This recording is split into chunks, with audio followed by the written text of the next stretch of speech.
Welcome to the Rim Break Rodeo. We hope this video helps. In this video, I will explain how to set up an OVH VPS.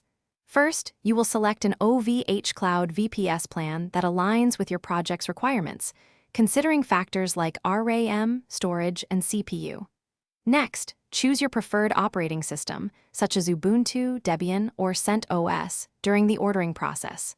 Finally, configure your server's geographical location to ensure the best possible performance and lowest latency for your users.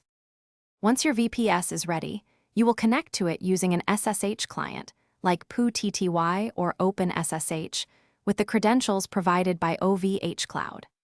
After logging in, it is crucial to immediately update all your operating system packages to their latest versions to ensure security and stability.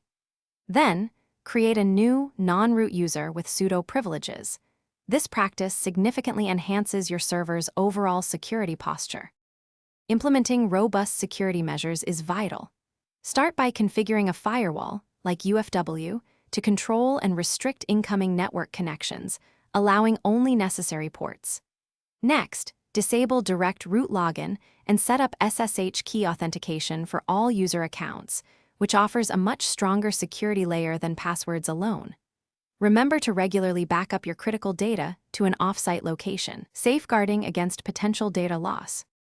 With your secure VPS ready, you can now install the applications your project requires, such as a web server like Nginx or Apache, or a database like MySQL. Continuously monitor your VPS resources, including CPU utilization, RAM consumption, and disk space, to ensure optimal performance. Finally, implement automated tasks and scripts for routine server maintenance, like log rotation and system updates, to keep everything running smoothly. Thanks for watching. Consider subscribing if we helped you.